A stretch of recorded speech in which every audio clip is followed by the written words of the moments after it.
Welcome to JTV. Agree or disagree, this is the place for you.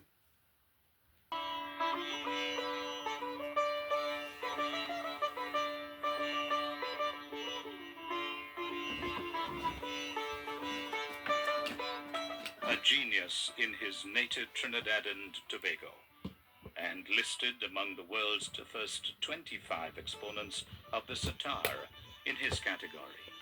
Mangal Pateser is the timeline between his ancestral past and the genetic strings to which was unknowingly attached the making of a musical wonder of the 21st century. Like the great musicians of the world, Mangal Pateser, grandson to indentured immigrants, has carved a place for his music, his nation, and himself in that prestigious sanctuary reserved for gurus, whose contributions to human development are archived for generations unborn.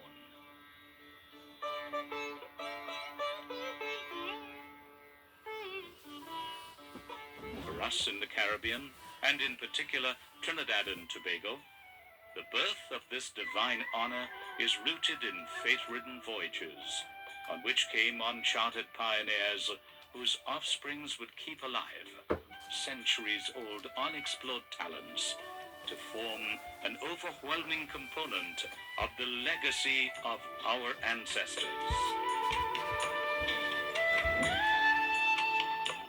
In search of menial jobs meant that the Indians were defying ancient custom and tradition.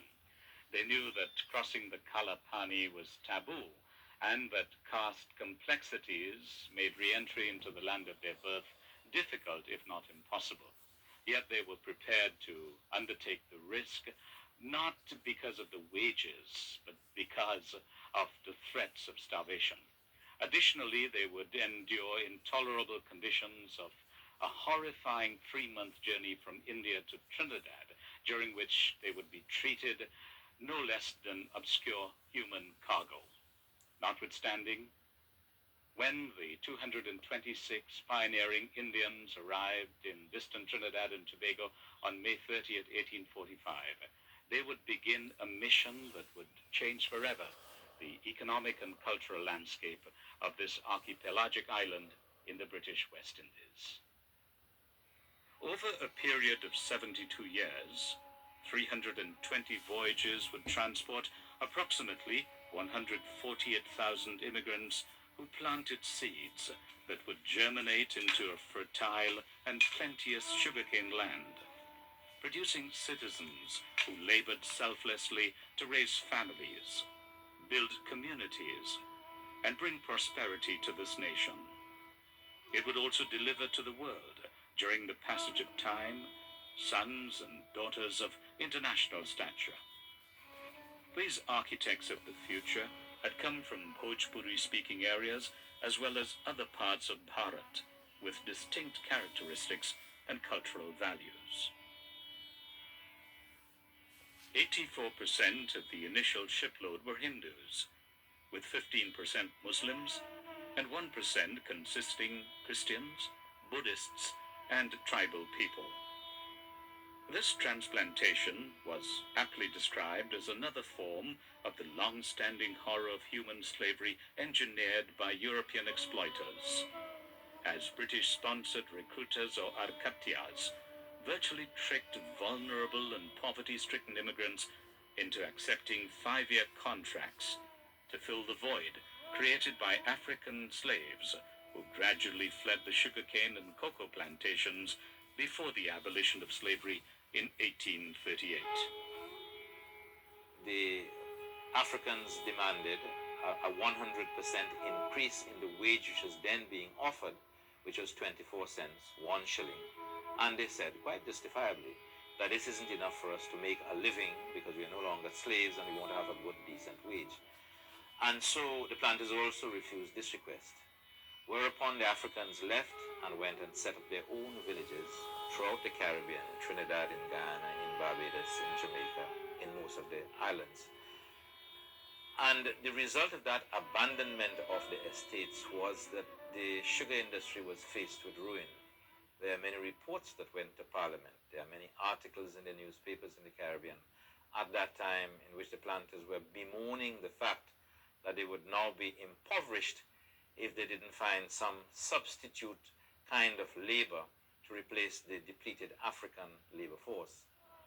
Those who remained on the estates were engaged mainly in semi-industrial chores, such as mechanics, boilermen, carpenters, and blacksmiths. Desperate to find new help, the planters experimented unsuccessfully with labor from various parts of the world, including nearby West Indian islands, France, Germany, Madeira, and the USA.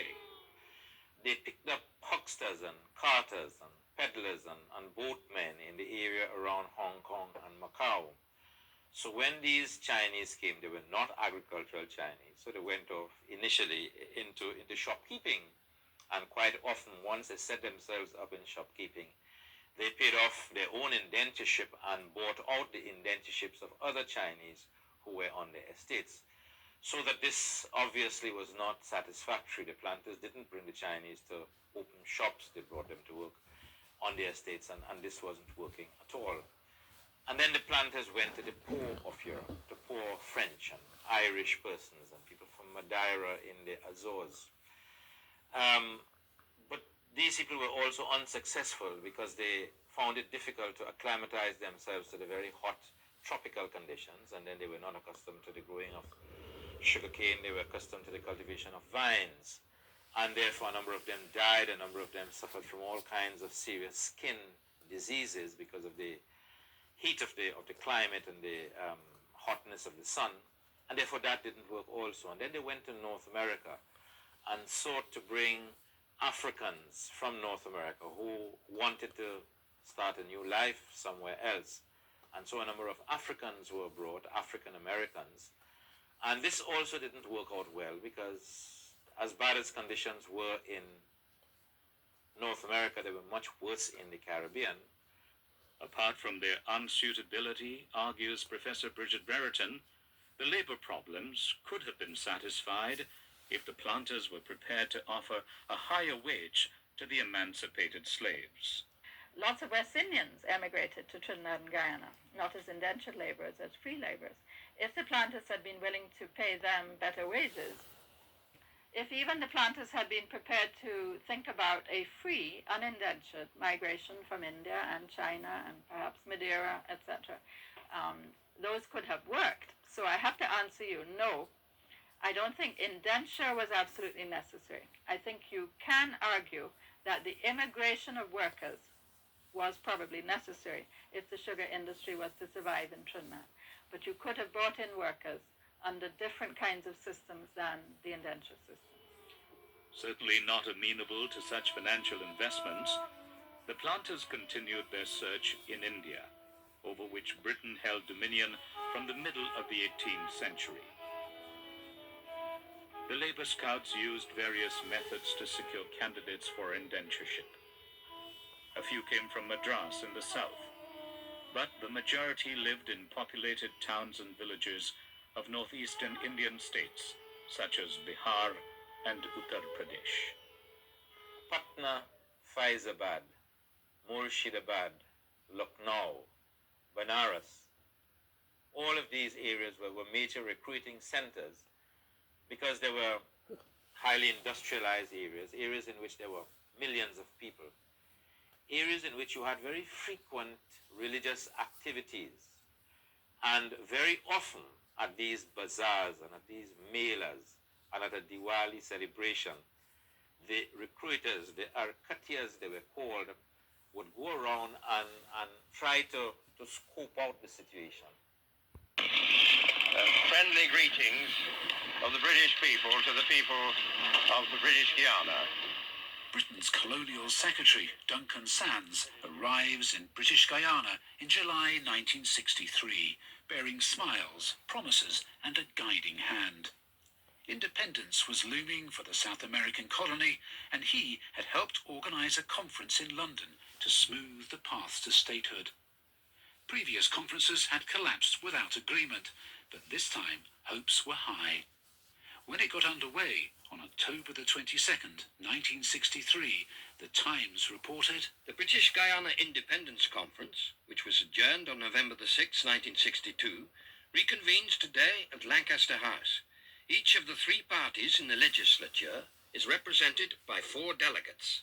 Dr. Jagan, the Premier, leads the delegation from the People's Progressive Party, which forms the... Earlier attempts at reconciling Premier Dr. Chedi Jagan and opposition leader Forbes Burnham hadn't gone well.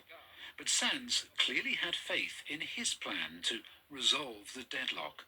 And I have a document here that shows just what that plan was. Marked top secret and dated October the 7th, 1963, just 2 weeks before the conference, it's a record of a meeting in the Colonial Secretary's office. It was important to ensure, both at the conference and in the meantime, that Dr. Jagan and Mr. Burnham failed to agree either on the terms of reference or on the composition of any good office's commission. It was agreed that when the conference ended in deadlock, the British government would announce the suspension of the Constitution and the resumption of direct rule. This document appears to show that the British government was setting out to deliberately scupper its own conference. Why invite already fractious political leaders to travel thousands of miles for talks that you've set up to fail? Such a move seems not only pointless, but would also delay independence. This at a time when colonialism had become a dirty word, and Britain was busy shedding most of its remaining vestiges of empire. The explanation for all this must surely lie in what was happening back in British Guiana. The shops were barricaded against looters. Communications virtually ceased. Railway tracks acquired a derelict air as the strike entered its 3rd month. Cars were abandoned. By 1963, the country was in a mess. Violence between descendants of former slaves from Africa and plantation workers from India was intensifying. Voting here tended to be along racial lines, with Indians supporting Prime Minister Chedi Jagan and Africans opposition leader Forbes Burnham. In April came a general strike. It lasted for 80 days and paralysed the country. The first issue of petrol brought tangled queues to the pumps. Indians and Africans jostled for their ration. Some cars had been... Guyana-born professor Clem Seacherin, head of Caribbean Studies at London Metropolitan University, was growing up during the time of this turmoil and violence. By the early 1960s, you had nearly 2 to 3 years of virtual civil war. Riots, burning, looting, a general strike. The place was in turmoil. The Caribbean island of Puerto Rico is an unincorporated territory or commonwealth of the United States. This basically means its status is somewhere between being a state and being an independent nation. Puerto Ricans are citizens of the United States, but if they live on the island of Puerto Rico, they can't vote in U.S. federal elections. To better understand the current status of Puerto Rico, we need to look back through centuries of history. Puerto Rico's native population is called Taino, and their hunter-gatherer ancestors settled the island, calling it Boricuan, 1,000 years before the Spanish arrived. Native people called themselves Boricua, which is a phrase still used today. In 1493, Christopher Columbus's second voyage led him to the island, and he claimed it for Spain. Then, in 1508, Ponce de Leon founded the first European settlement, Capara, on the island's northern shore. In 1521, Capara was renamed Puerto Rico, meaning rich coast, which then became the name for the whole island. The capital became San Juan, which is still the capital today. For nearly 400 years under Spanish rule, Puerto Rico would produce cattle, sugarcane, coffee, and tobacco. To cultivate these commodities, the Spanish brought enslaved Africans and forced them to work under brutal conditions. But Spanish rule of the island eventually came to an end. In 1898, the USA was victorious in the 4-month Spanish-American War. Spain ceded Puerto Rico, Cuba, the Philippines, and Guam, which all became U.S. territories. Under U.S. rule, Puerto Rico continued its plantation economy, with sugar being the main crop. But the economy faced changes in 1920, when in the wake of World War I, the Jones Act made goods expensive to transport to and from Puerto Rico, which made prices generally higher on the island. In the 1940s, the U.S. began Operation Bootstrap, a series of economic initiatives to industrialize Puerto Rico's economy. The initiatives were successful. Cheap labor and tax laws attracted American manufacturers. Today, Puerto Rico is a leading producer of high-tech equipment and American pharmaceuticals. Puerto Rico underwent many political changes as well. In 1900, the Four-Acre Act required all U.S. laws apply to Puerto Rico and also established a civilian government. The President of the United States appointed a governor and executive council, and citizens of Puerto Rico were able to elect 35 members of its own House of Representatives, as well as one member of Congress. That member, however, does not have the right to vote on the federal laws governing the island. Puerto Rico officially became a Commonwealth in 1948, and ever since, the future of Puerto Rico's status has been up for debate. Should it stay a Commonwealth, become an American state, or become an independent nation? 3 separate votes to answer that question have happened on the island in 1967, 1993, and 1998, and they all reaffirmed Puerto Rico's Commonwealth status.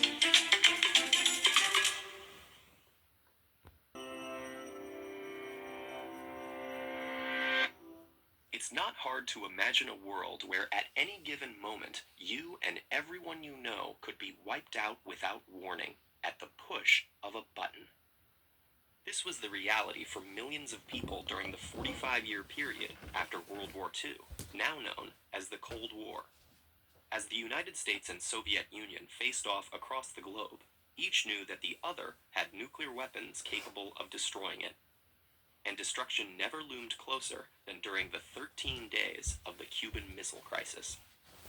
In 1961, the U.S. unsuccessfully tried to overthrow Cuba's new communist government. That failed attempt was known as the Bay of Pigs, and it convinced Cuba to seek help from the USSR. Soviet Premier Nikita Khrushchev was happy to comply by secretly deploying nuclear missiles to Cuba, not only to protect the island, but to counteract the threat from U.S. missiles in Italy and Turkey. By the time U.S. intelligence discovered the plan, the materials to create the missiles were already in place. At an emergency meeting on October 16, 1962, military advisors urged an airstrike on missile sites and invasion of the island. But President John F. Kennedy chose a more careful approach. On October 22nd, he announced that the U.S. Navy would intercept all shipments to Cuba. There was just one problem. A naval blockade was considered an act of war. Although the president called it a quarantine that did not block basic necessities, the Soviets didn't appreciate the distinction. In an outraged letter to Kennedy, Khrushchev wrote, "The violation of freedom to use international waters and international airspace is an act of aggression, which pushes mankind toward the abyss of world nuclear missile war."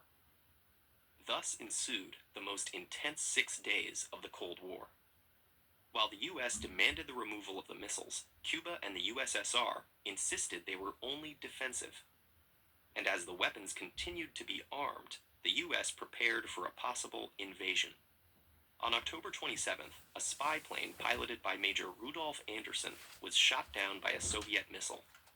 The same day, a nuclear-armed Soviet submarine was hit by a small depth charge from a U.S. Navy vessel trying to signal it to come up. The commanders on the sub, too deep to communicate with the surface, thought war had begun and prepared to launch a nuclear torpedo. That decision had to be made unanimously by 3 officers. The captain and political officer both authorized the launch, but Vasily Arkhipov, second in command, refused. His decision saved the day, and perhaps the world. But the crisis wasn't over.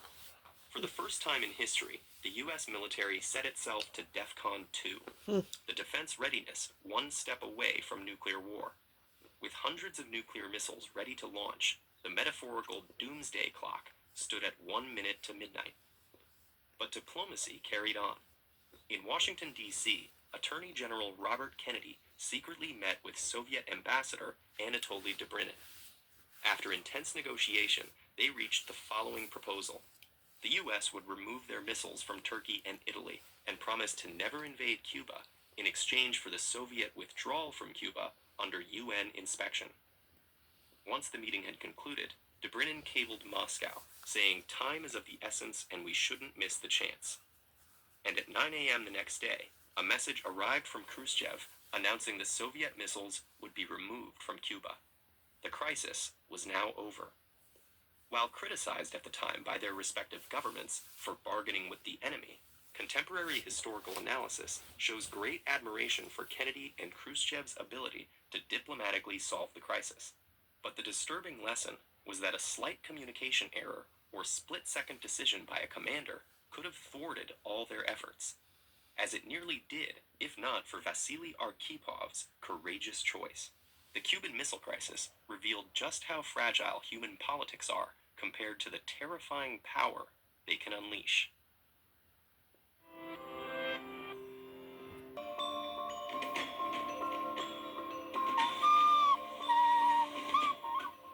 Farley, Leon, Annika, and Carissa, 4 children from the indigenous and maroon villages in the Amazon of Suriname.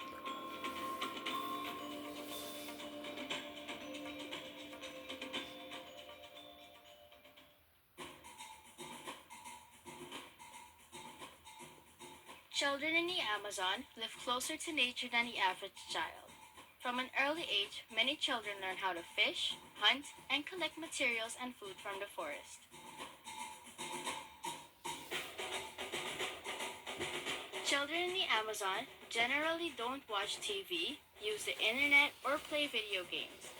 They spend most of their time outdoors, playing in the forest and rivers and streams.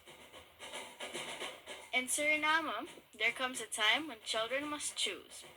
Do I stay in the village or do I move to Paramaribo, the capital of Suriname? And in time decide to return or to stay in the city.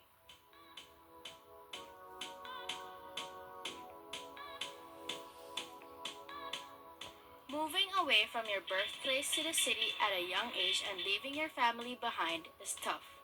In the city, people have different habits and that makes it hard to adjust. Often, children have to live in a boarding school because they have no relatives nearby. Leon's parents went through the same thing. That is why his mother decided to come with him to the city when it became clear that he had dreams he wouldn't be able to realize if he stayed in the village. Ik heb gekozen om in de stad te gaan wonen om iets beters te worden in de maatschappij. En wat ik wil worden is een kapitein van een schip.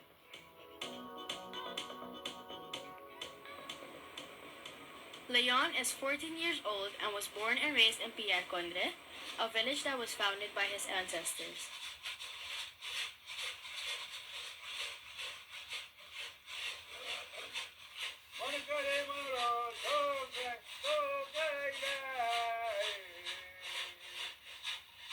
His father, Romeo Pierre, is the captain of the village, which means he is responsible for the people living there.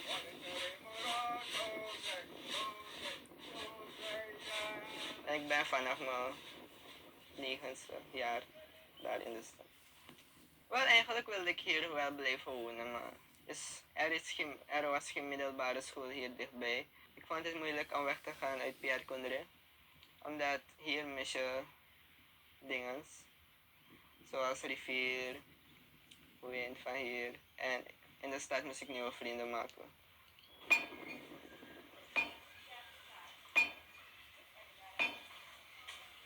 All day long, you hear the same sound going through the village, the crushing of rocks in a big metal mortar.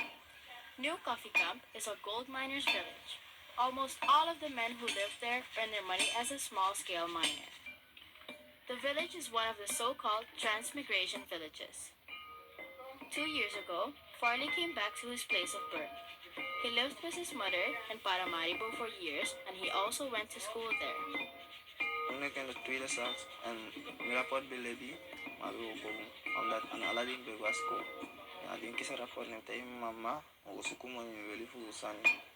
Die had foto dan ik was komen maar en ik kwam le voor lebi. may good. Ang was busap mo.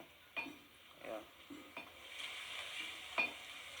Now he is 16 years old and standing in the mud all day long, working really hard for sometimes a little bit of gold and sometimes for a bit more. Zoek naar goud, omdat er is niets om te doen en ik ben nog niet meer naar school gegaan en ik kan nog gaan, maar ik wil niet meer naar school gaan, daarom. En hoe lang was school, omdat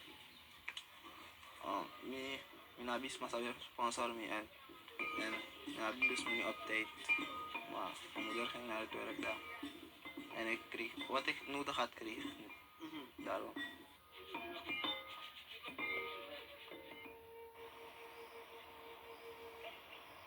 The silence in Apatina stands in contrast with the liveliness in New Coffee Camp. Apatina, a village in the southeastern jungle area of Suriname. This is where Annika and Carissa live, two sisters of 16 and 18 years of age. The majority of Apatina's population is the Wayana people. They fish and hunt for their food. Annika and her sister Carissa left their village when they were 12 years old to live in Paramaribo, the capital of Suriname. They lived in a boarding school where life was not easy for them.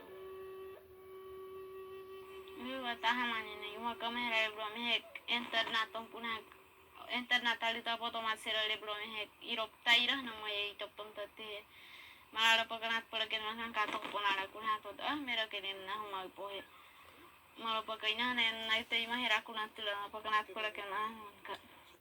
Like many of the villagers in Apatina, Annika and Carissa are Baptist. Their father is minister of the village, but the boarding school they attended is Catholic. They felt pressured to change their faith. Ramena viaja que ni algo te iba a toperar, mamá y em na pohe to desi que em na lama pohe gate paganat por que man kan kun kale em na lo me mi ale na mana ka poy me kuna to desi irop taira na lo ina ama mula wapta o em na hera na chi kato to moros que em na te iba hera que na te lo mane.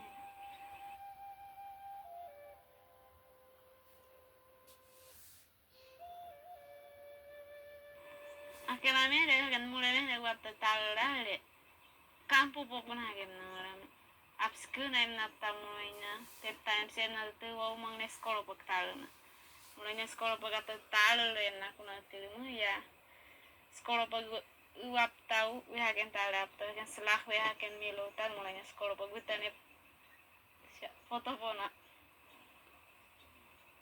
mulanya que te ule mai na la que no ye tan wanyal lah puna skoro ersta milo afon mara no ya mero aski en skoro pag gaya he pan mai de pro mem hen papa kara kulimna eterna de pet mato pom na mare isei top tom kore foto pop tau kunisano kom tuala kutate maro ke pet pom na hen papa maske skoro mero ya ken maka nung dabi hakan marang maminong tawa na pasidan ng minugo makakuli pa kanya marat arap tau ipogret tarito mira tahamotong pagitop tutop pepet puhira marat komap tau pepet puhira lip lome maminong tapom nang hintara malap sidagan irop tayo.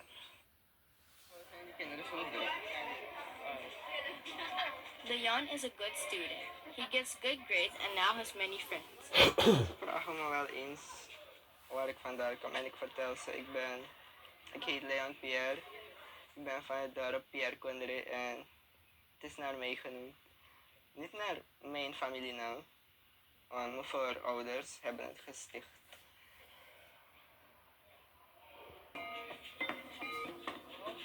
Ja, we waren bezig met een 4-cilinder machine, een koelsterbak en we hadden een brandgas daar.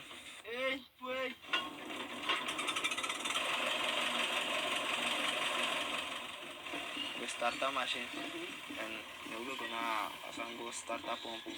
Makala nu video kospoita do ti asanti. Makala ti da via asanti via afanti la e fina butu dai gonna machine. Farley made his decision. Every day you can find him in the gold mines near New Coffee Camp. He was 14 when he started working with the older men and living in the gold mines. Now that's what his life is all about. So, makada dai go dai. Dai fena ipoti quick nodig worden. Ja, dat ik moet ook dai go dai dai fena goed. Ja, dat is bon. Want if I stop now money now fena goed too. Because I go nga pesi sa wo ko kan apiste ik moto fa money pis ko na ala akon doti sana money. Maar je vindt maar ik kan het aan voorbarki. Soms if I pay some money, wa mulang ik kan 3 kilo. He will do anything to reach his goals, even if this means that he needs to work with mercury. Quick gevaarlijk bika. Ik kies aan ik visie en zondag quick in ama fena go to bika. Anga quick ya bi fena money fuka bai san yang. En gie ke libi sama gevaarlijk to bika. If you put time for you, ik kan dede. Ana ik kan bika yo dede. Ja. Dan make you kan quick bika. Ja bi fena money. Ja, me vrede maar. Alla fasi sondra quick no ma fena go to fa yo nya. En is dat ook met de soort van lek visie, de bus met die ego drink water na a pulsa yo suka go to. En de one dat schreef de lege, maar trafas no de. Some 60% of the members of the Wayana communities in Apatina have mercury levels above the safety limits set by the World Health Organization. Using hair samples, the communities themselves examined the risk they are running of mercury pollution. The village lies alongside the Tapanahoni River, which also flows through an area where a lot of small-scale gold miners are working. This leads to a high percentage of mercury in the water. In the Amazon, people living in the villages are depending on the water of the rivers. They use it to cook, to bathe, to do the dishes, and for gathering food. So if the water is polluted, they have a big problem. Tuna tali me ski ko kiratan me tuna tawa me ito bo peta tapai. Tan ito tali tom fuhals or half. Yeram hat. Mara ka tom yaw mama na tias ke tayem to mana heram ya tati. Heram hagi ita mala kom.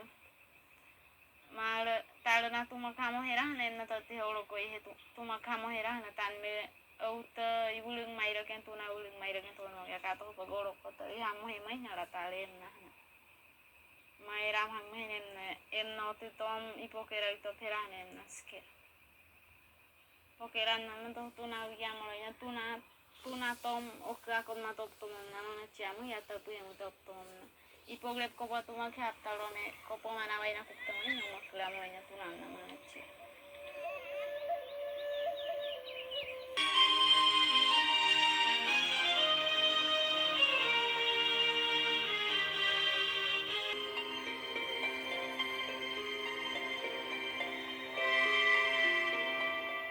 During the last 70 years, our island Barbados has transformed rapidly from an agrarian society to a service-driven economy. Economists, historians, anthropologists, and folklorists have all contributed to a body of knowledge that sought to chronicle and describe the dramatic transformation Barbados experienced immediately after the Second World War to the present.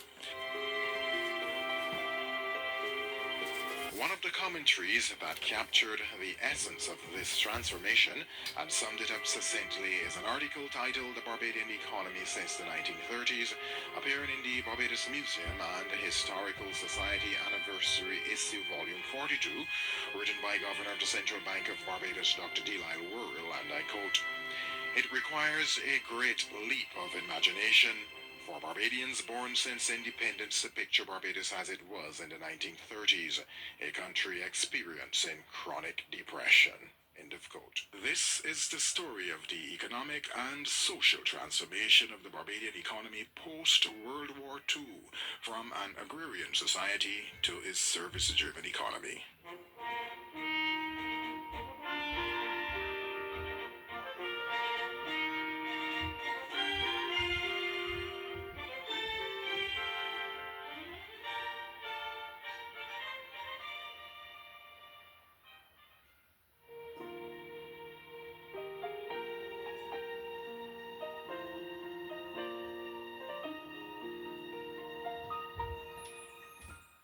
drew in Barbados' successful pursuit of developmental initiatives that facilitated the transformation, the fundamental role of health care, especially when seen as a success story, must be put in true perspective, for this is often regarded as one of the cornerstones of that transformation. One of the prime indicators of the well-being of any society, of the advances that any society has made, of course, are in its health and the parameters which we use to describe health status. Now, 70 years ago, in the 1930s, 40s, 50s, Barbados led the way in terms of undernutrition. This was a poor country. All the indicators of health indicators, for example, life expectancy was very low. People don't realize it because, you know, we have so many centenarians who were born early in the century. But if you were born in 1945, you were expected to live only about 50 years. Not any 70 on average. And men were actually a little less than that, and the average woman a little more than that. We had some of the worst statistics for infantile malnutrition and infant mortality. It was really quite a shame. Particularly child mortality, okay, and the low levels of life expectancy. So that, I mean, when you take these things into account, then you understand that Barbados really was in a most depressed condition and had been very depressed for a very long time. We had, high levels of unemployment. A number of persons were living in poverty, from what we've been able to gather from the historians. Housing conditions, social conditions were not the best. These were conditions which had existed in Barbados ever since emancipation. They had not really changed. And that led to certainly the riots that we all aware of. It is generally accepted that in order to fully understand what happened to Barbados by the 1950s and the 1960s, one has to put into proper perspective those disturbances of 1937. Not that the disturbances immediately led to anything, but to some extent they created a basis for certain political changes. Because I would like to argue that the political changes are the necessary context for those economic and social changes which transformed Barbados, certainly from the 1960s onward.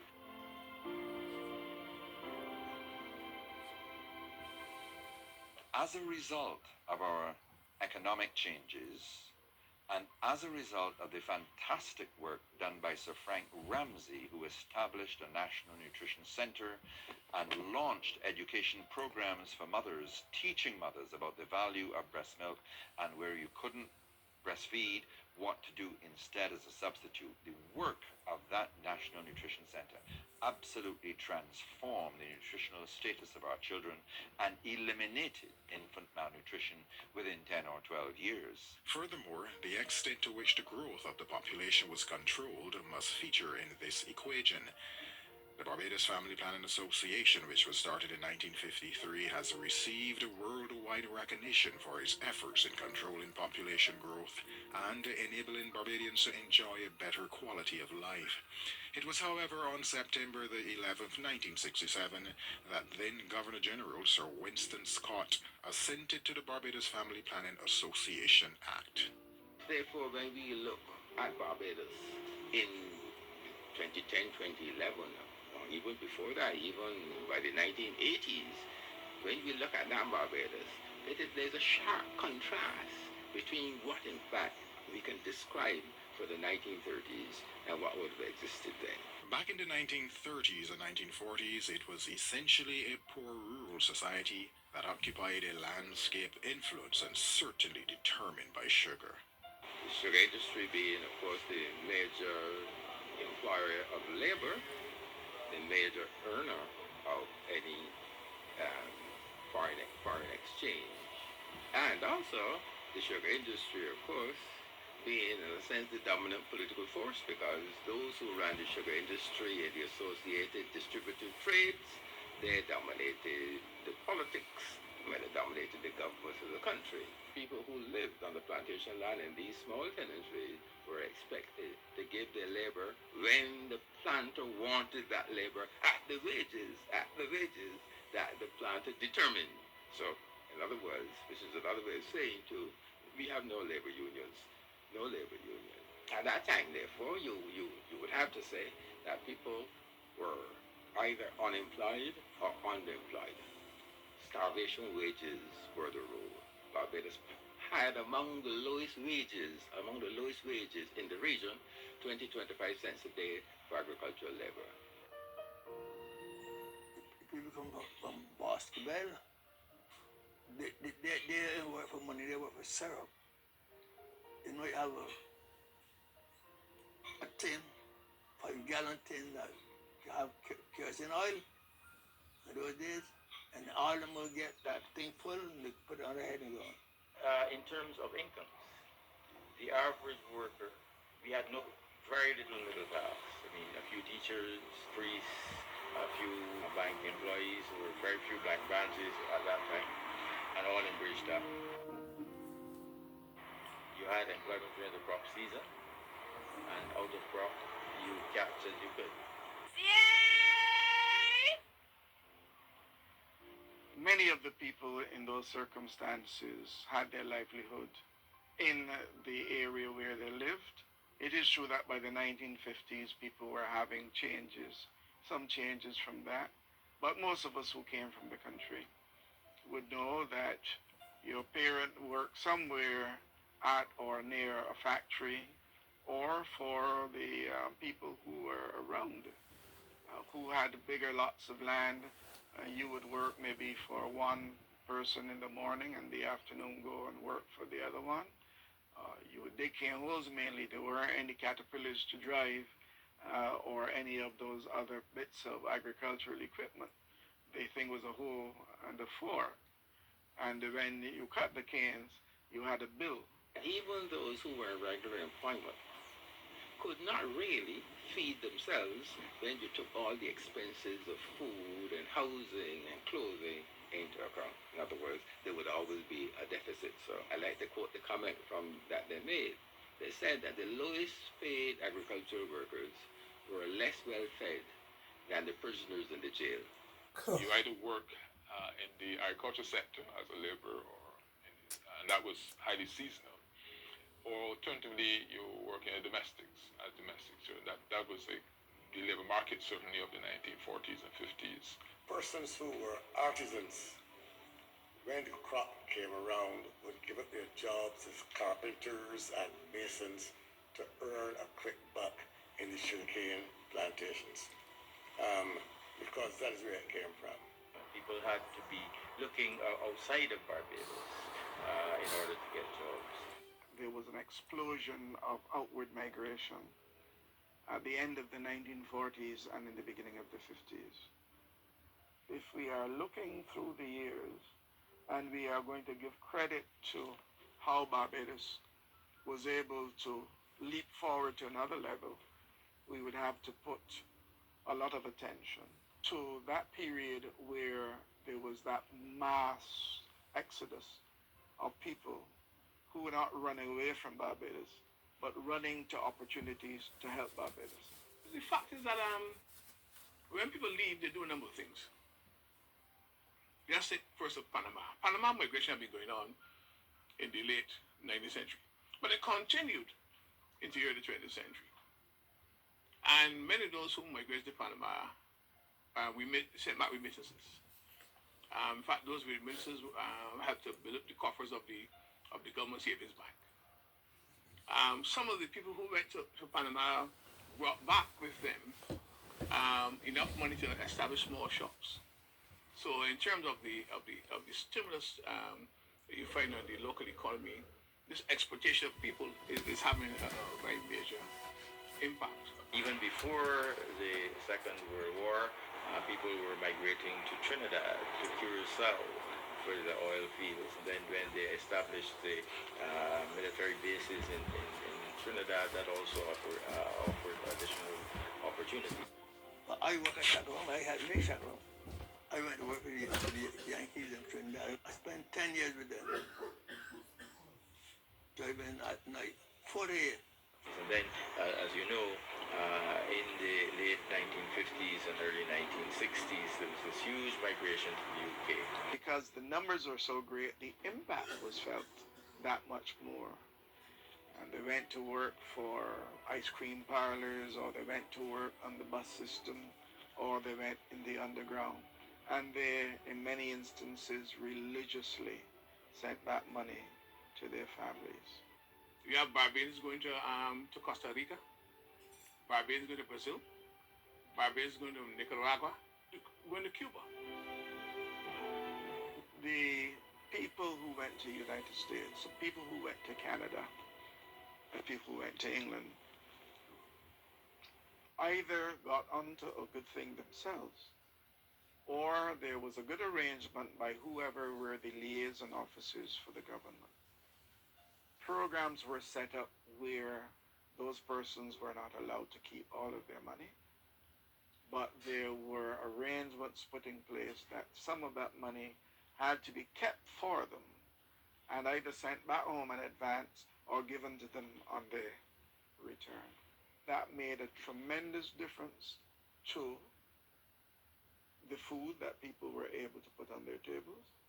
It made a significant difference to the improvement in housing stock and the purchase of bits of land. It made a lot of difference to the savings that people developed and have been able, through that development, to come back to Barbados and to set up their own little farms, or to build their own stock, or to become business persons. And I would think that once we look back at that period in our history, we would have to see that as the point of departure for a lot of what is modern-day Barbados. Government realized that the economy had been dominated by a single economic activity, and that centuries of specialization in sugar inhibited the entrepreneurial class from branching out into new lines of economic activity. And so by the 1950s, there was real evidence of a drive to diversify the economy of Barbados. There were origins of it earlier. I mean, there were a lot of commentators who had indicated that we needed to do some manufacturing, light manufacturing to an extent. But the challenge in the 1950s was essentially where to go. Whether or not we would go into manufacturing, which is regarded by economists as almost the next stage after an agrarian system, and then or to go to a services type economy. We opt to go the manufacturing route. So all of this is acting together to suggest a way forward. So that in the 1950s, you pass on some of the first legislation in Barbados to target industrialization specifically. Before this, of course, there's legislation geared at the sugarcane industry and the further industrializing of the sugarcane industry. You're moving in the 1920s to the central factories, that kind of thing. But as you move further away from that, the 30s, 40s, 50s, and you go into the 50s, you now have legislation that is seeking to establish a framework in which industrial enterprises can be established. The Barbados Development Act was passed in 1955, and this was strengthened by the passing of the Barbados Industrial Development Corporation Act in 1978. The individual who actually is leading this is Winter Crawford, because Winter Crawford is partly because he's a journalist, but more because, of course, he's an individual who is interested in development, and particularly development in Barbados. I mean, he's looking around to see what models of development that could be adapted for Barbados. And he's looking, for example, at Puerto Rico, where Operation Bootstrap in the 1940s is going. He's in contact with Governor Munoz Marin. And back and therefore, what he's basically doing is importing the ideas and the projects which Marin is starting to institutionalize in Puerto Rico. And he's saying these are some of the things that we should be doing. So that he's the first man who's talking basically about pioneer legislation to encourage industry to come. He's the first man to be saying that. You also have legislation that is seeking to offer some tax holidays, so that the Puerto Rican model is figured. But exactly what was this Puerto Rican model? A form of manufacture or assembly of parts, which, for the lack of a better word, I would still call manufacturing in those days. There was a lot of